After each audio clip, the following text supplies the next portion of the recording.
Good afternoon, everyone. How are we all? Happy New Year. I thought I would come on here very quickly today, she says. I always say that very quickly, don't I? And then I end up rambling a lot of nonsense. I haven't been on our PS page for a while. And what better reason than the new year than to go out motivated to bring in new wellness,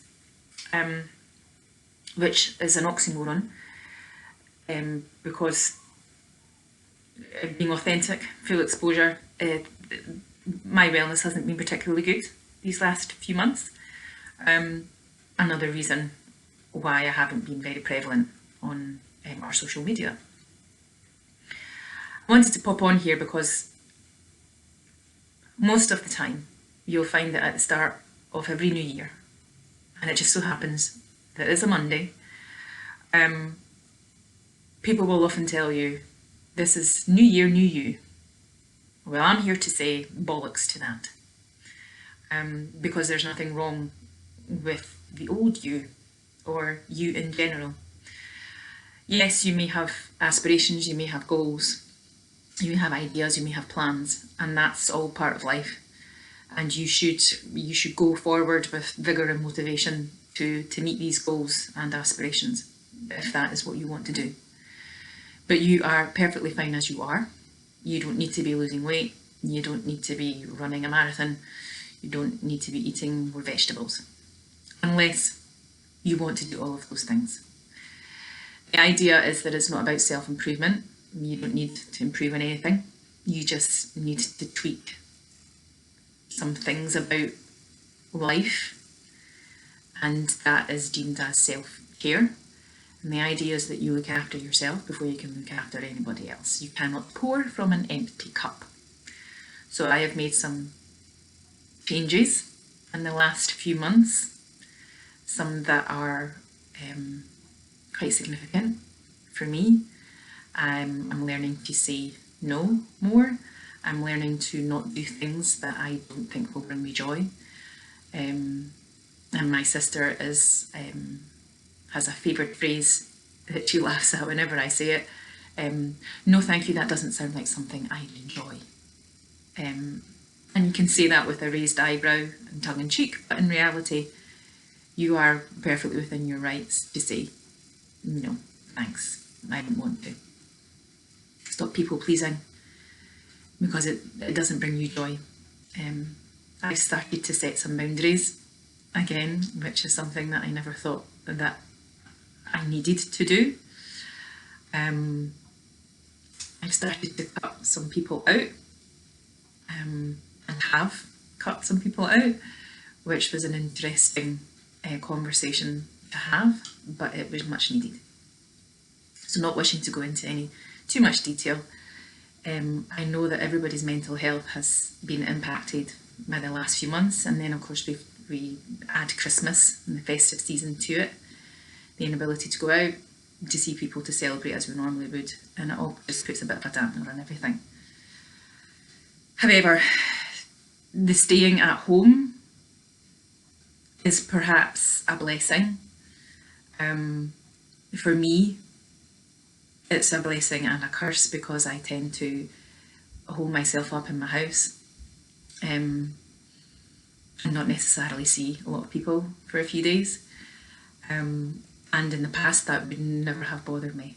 But I'm finding that it's a little different this time around, for whatever reason. And I've noticed that the things that make me me, I don't have them. I don't have access to them. So I feel that over the last few months, my personality has perhaps changed a little bit. My wants and needs, what I think is important and what I don't think is important, have changed. And I can only assume that has happened for a lot of people.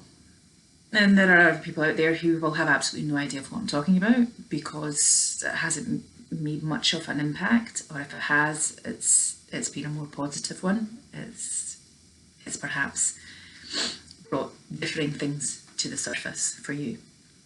So I'm looking at this Monday, first Monday of the year, not with renewed vigour or massive amounts of motivation. I'm not going to lie, I don't have either of those things, but I'm also not going to feel bad about it. I had a friend who liked to live by going with the flow, or as my grandma would say, what's for you, no go by you. And I could never quite get into that mindset. I still can't quite get into that mindset. You know, you like to plan for things, you like to fight for things. But ultimately, going with the flow isn't about just bumbling along, seeing what happens. It's about accepting when things happen and how you react to that, and where that reaction then takes you next. It's difficult for me to do that, especially with people and having certain people in my life, and going with the flow as opposed to wanting to contact them or not wanting to contact them, and do I or don't I, or certainly doing things of what is expected of me, as opposed to just seeing where the road takes me. So this year, she says, I'm going to try and not quite plan so far ahead. There's, like I said, there is nothing wrong with having future goals and aspirations, and if we didn't have these, we would have no purpose and we'd have no reason to get up in the morning. So I'm not knocking all of those in the head, that would be foolish. I'm going to look after myself and do what some people might regard as selfish things, whereas in reality it's about looking after yourself before you can look after anybody else. Put yourself first. It's a wellness your way, and it's what Pam and I advocate. So, you know, I'm not a whole do as I say, not as I do. So I'm gonna bang my own drum and take my own advice. So, like I said, this is a short video, a bit of a ramble. I'm kind of winging it, which, as Pam would know, is not my thing. So, nice to see you. Thank you for watching, and I will see you very soon.